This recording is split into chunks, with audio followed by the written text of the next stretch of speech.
안녕하세요. 역사 돋보기입니다. 지난번 고구려 대 백제 대 신라 삼국시대 전쟁 총정리에 이어 신라의 삼국 통일전쟁 총정리를 준비했습니다. 백제, 고구려, 신라는 각각 4, 5, 6세기 최대 영토를 누리는 전성기를 맞이했는데요. 이후 7세기는 삼국이 완전히 새로운 시대로 접어들게 되면서 통일전쟁으로 나아가게 됩니다. 영상에 앞서 꼭 고구려 대 백제 대 신라 삼국시대 전쟁 총정리를 먼저 보고 오시길 추천드립니다. 그럼 시작하죠. 7세기에는 고구려, 백제, 신라에게 공통점이 있습니다. 바로 내분입니다. 꼭 7세기가 아니어도 이전에도 세 나라 모두 내분이 있었지만 7세기는 유독 세 나라가 모두 이 내분 문제로 골머리를 앓았습니다. 고구려의 경우 평양성 일대의 신진 귀족들과 국내성 혹은 지방의 기성 귀족들 간의 지역 갈등이 심했고, 백제의 경우 백제 성왕 사후 사비성을 기반으로 삼고 있는 사택식 귀족 가문이 기승을 부리며 왕권을 쥐락펴락하느라 왕위 계승조차 비정상적으로 돌아가고 있었으며, 신라의 경우도 귀족들 그 중에서도 경주 토착 귀족 그 고인물들이 워낙에 힘이 세서 그들만의 리그를 형성하고는 백제만큼 왕권을 위협하지는 않았지만 그래도 지방 귀족들이 들어올 수 없는 폐쇄적인 사회를 형성하고 있었죠. 신라의 진평왕은 이런 귀족들에게 권력을 다 넘길 수가 없어서 아들이 없음에도 굳이 성골이라는 부모 둘 다 반드시 왕족인 사람만 왕을 이을 수 있다는 골품을 새롭게 만들면서까지 왕위를 딸에게 양위를 해주죠. 이렇게 등극한 신라 최초의 여왕이 선덕여왕인데, 선덕여왕 즉위년도에 칠숙 서품의 난도 이 선덕여왕만 아니면 귀족들 중 한 명이 왕이 되는 거라 이 선덕여왕의 즉위에 반대하는 정치적 맥락에서 터져나온 것으로 보이죠. 세 나라 중 제일 먼저 내분을 극복한 나라는 고구려였습니다. 이는 의도치 않은 외부적 충격으로 인해 위기 앞에서 고구려의 단결력이 잠시나마 높아진 것이었는데요. 6세기 말 중국에서 몇백 년 만에 통일왕조 수나라가 나온 겁니다. 당시 고구려는 군부의 입지가 조금 컸는데 기득권이었던 평양성 귀족들과 이 군부들은 전부 수나라에 강경하게 나가자는 외교 방침을 고수했기 때문에 수나라와 고구려의 충돌은 필연적이었습니다. 심지어 고구려가 수나라 국경지대를 선제 공격합니다. 고구려의 영양왕 때에 612년 수나라의 2대 황제 수양제가 무려 113만 대군을 동원해 고구려로 쳐들어옵니다. 그러나 수양제의 비효율적인 군대 운용 때문에 대군은 오히려 단점으로 작용했고, 요동성에 발이 묶인 채 고구려의 성 한 개도 함락시키지 못하자 수양제는 30만 명 별동대를 꾸려 고구려 수도로 진격하게 했습니다. 이 30만 별동대조차 비효율적 행군으로 인해 병사들이 지쳤고, 당시 고구려 군을 이끌던 을지문덕 장군이 의도적으로 30만 별동대를 더 지치게 하기 위해서 수도 평양성까지 유인했습니다. 수나라 별동대를 이끌던 우중무는 평양성에 가면 수나라 수군이 기다리고 있어서 그들이 군량미를 보급해 줄 수 있다고 생각했죠. 그런데 이미 수나라 수군은 자기들 멋대로 독단적 작전을 펼치다가 초토화가 된 상황이었고, 소식을 들은 우중문의 별동대는 애써 평양성 근처까지 왔다가 돌아갑니다. 수나라 병력이 퇴각할 때 을지문덕의 고구려군은 지금의 청천강인 살수라는 강에서 수나라 군대를 괴멸시켜버립니다.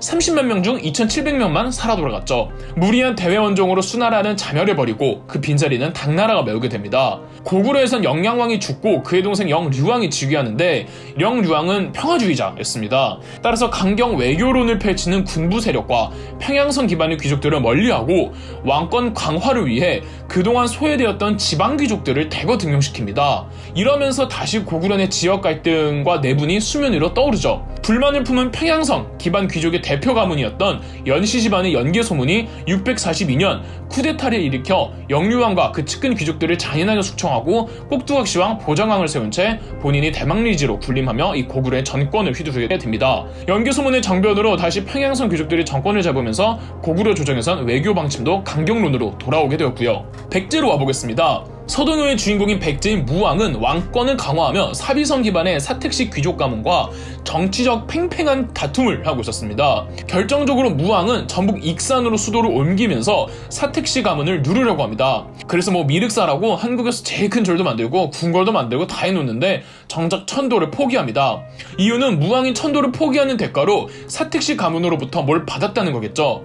무왕에겐 2명의 왕비가 있었고 각각의 왕비들에게서 낳은 이복 형제들이 있었습니다. 첫 번째 왕비는 전설로는 선화공주로 전해지는 왕비로 실제 누구인지는 알 수가 없습니다만 백제에서 딱히 명망 있는 출신은 아니었으며 아들은 의자였죠. 의자는 비록 장남이지만 어머니 외가 쪽이 미약해서 어릴 때부터 늘 불안한 삶을 보냈습니다. 둘째 왕비는 사택시 가문의 여인 사택왕비로 부여교기라는 둘째 아들이 있었습니다. 차기 왕위 계승은 당연히 의자가 마땅하지만 사택시 가문의 힘이 너무 세서 함부로 의자를 차기 왕으로 지목을 못하다가 무왕은 익산 천도 포기를 대가로 왕자 의자를 다음 왕으로 추대하도록 한 듯합니다. 632년 비교적 늦은 나이에 의자가 태자로 책봉됐다는 기사는 이를 시사하죠. 641년 무왕 사후 의자가 의자왕이 되었고 이듬해 642년 의자는 계모 사택 왕비와 그녀의 아버지 사택 적덕을 비롯해 사택시 가문에 대한 대대적인 숙청을 감행합니다. 이때 부여교기 왕자와 사택시 가문의 딸들을 비롯해 그 귀족들 40여 명이 일본으로 망명했다는 일본 측 기록도 있습니다. 의자왕은 자신을 지지해준 신진 귀족들, 예컨대 성충, 흥수 등을 전면에 내세웠죠. 더 확실한 왕권 강화를 위해 의자왕은 신라에 대한 대대적인 압박을 가했고 무려 40여 개의 성을 빼앗죠. 이제 신라로 넘어가 보죠. 신라 역시 아까 말씀드렸듯 경주 토착 진골 귀족들이 선덕여왕을 늘 벼르고 있었습니다. 선덕여왕 다음 왕이 누구냐는 거죠. 이미 성골 남자는 없기 때문에 진골 귀족 중에서 왕이 나와야 하는데 세력으로 봐선 경주 진골 귀족들에서 나와야 했죠. 선덕여왕은 본인의 정치적 지지를 위해 김유신을 필두로 하는 가야계 출신 귀족들과 연합하고 비주류 진골 귀족이었던 김춘추와도 힘을 합칩니다. 어쨌든 토착 귀족들에게 왕위를 물려주기 싫었던 선덕여왕은 차라리 그들과 거리가 먼 비주류 귀족이자 왕족이기도 했던 김춘추에게 왕위를 넘겨주려고 했죠. 그런데 때마침 의자왕이 왕권 강화를 위해 신라의 국경 성들을 함락시키고 있었고 이는 선덕여왕 정권의 치명적인 약점이 됩니다. 더불어 의자왕은 경남 합천의 대야성을 함락시키는데 여기에 김춘추의 사위와 딸이 있었던 것으로 봐서 김춘추의 세력지였던 듯합니다. 이토록 중요한 성을 잃자 김춘추와 선덕여왕의 정권은 크게 위협을 받았고 상황을 타개하고자 김춘추가 고구려와 일본에 가서 동맹을 요청하지만 모두 까입니다. 645년은 삼국 모두에게 아주 중요한 연도인데요.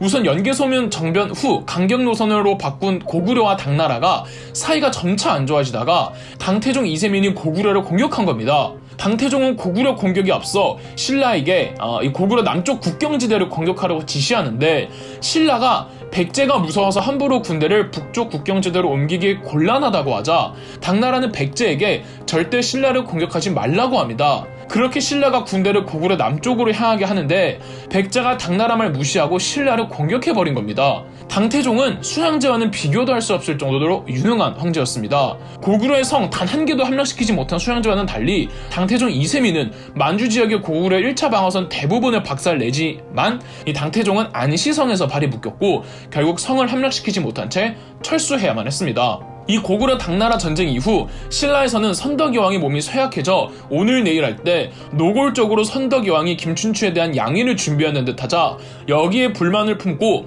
토착 귀족들이자 차기 왕위 계승 서열에 있던 비담이 반란을 일으키지만 김유신에게 진압됩니다. 비담의 난 실패 이후 토착 진골 귀족들의 힘이 매우 약해졌고 이 틈을 타 왕위는 선덕여왕에서 그녀의 사촌 여동생 진덕여왕을 거친 후 비로소 김춘추에게 넘어가 김춘추가 태종 무열왕이 되었죠. 진덕여왕 시절에 김춘추가 중국으로 넘어가 당나라와 동맹을 맺는데 이 동맹은 양국 정부의 극히 일부만 알았을 정도로 극비리 동맹이었습니다. 태종 무열왕 즉위 직후에도 여전히 백제의 의자왕에게 털리는데요. 의자왕은 정말 이 왕권 강화에 미친 왕처럼 미친 듯이 신라를 압박합니다.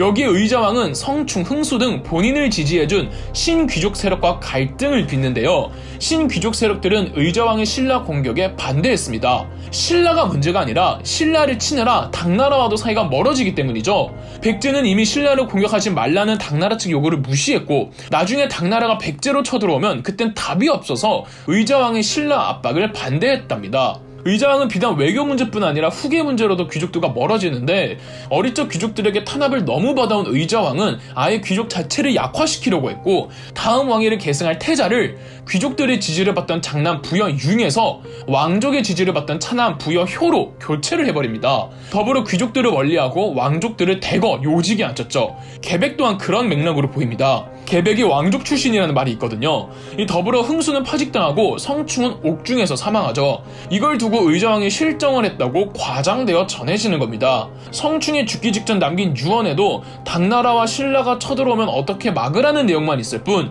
의자왕의 사치와 향락을 문제삼는 구절은 단 한 줄도 없습니다. 659년 돌궐족의 반란을 진압한 당나라는 본격적으로 신라와 함께 백제 침공을 계획했고 660년 경기도 이천에서 만난 나당 동맹군은 당나라 13만 수군은 금강을 통해서, 김유신의 신라군은 탄현을 지나 사비성으로 진격합니다. 당연하게도 백제 입장에선 신라군 5만보다 당나라군 13만이 훨씬 급했고, 백제에 가용한 모든 병력은 금강에 투입시키고 최소 병력만 신라군 방어에 투입이 됐습니다. 이렇게 개백이 5천 결사대가 조직이 되죠. 금강 방어전에선 이 금강 하구에서 당나라와 싸울 건지, 아니면 사비성 안쪽까지 당나라 배를 유인했다가 매복으로 기습할 건지를 두고 의견이 갈립니다. 유배 갔던 흥수와 옥중에서 성충이 남긴 유서에는 하구에서 막으려고 했었으나 도저히 13만을 하구에서 싸울 용기가 나지 않았던 백제군은 강 안쪽으로 유인하기로 합니다. 그러나 의저왕의 극단적인 왕권 강화로 국로는 귀족계와 왕족계로 완전히 분열된 상태에서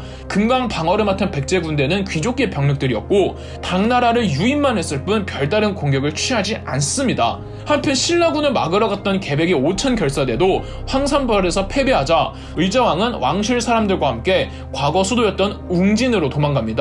웅진성에서 항전하던 중 웅진성의 성주였던 예식진이 배신하여 성문을 열고 의저왕을 바치면서 660년 백제는 공식적으로 멸망되었습니다. 이후 당나라는 한반도의 신라와 손을 잡아 백제를 멸망시킨 뒤 바로 고구려를 치러 가지만, 이번에도 연개소문이 직접 이끄는 기병대에게 된통당에 돌아갑니다. 어떻게 해도 당나라는 고구려를 체크메이트 시키지 못하는 와중에 당나라에게 정말 뜬금없는 일이 일어나는데요. 연개소문 후 대망리지를 계승한 연개소문의 장남 연남생이 당나라로 망명을 해버린 겁니다. 연남생이 지방 순시 중 연개소문의 둘째 아들 연남건이 반란을 일으켜 정권을 탈취해서인데요. 이거 이유는 알 수는 없지만 연남생이 평양 귀족보단 지방 귀족들을 더 등용하려고 하자 불만을 품은 평양 귀족들이 연남건을 부추겨 형 연남생을 내쫓아버린 겁니다. 결국 고구려는 그 고질적인 지역 갈등 문제를 해결하지 못했던 거죠. 왕보다 더 막강한 권력을 주고 국가기밀을 다 알고 있던 연남생이 적국 당나라로 넘어가자 신난 당나라는 연남생을 앞세워 고구려를 침공했고, 연남건은 수도 평양성에서 항전했지만 당나라의 거짓말에 속은 연개소문의 막내 아들 연남산과 고구려의 국왕 보장왕이 성문을 열면서 수도는 함락되고 668년 고구려는 멸망합니다. 삼국통일전쟁의 마지막은 이 나당전쟁으로 이어지기 때문에 이 다음 이야기는 역사돋보기 나당전쟁 편을 참고해주세요. 그럼 역사돋보기였습니다. 영상 재미있으셨다면 구독과 좋아요, 알림 설정까지 해주시면 감사드리겠습니다.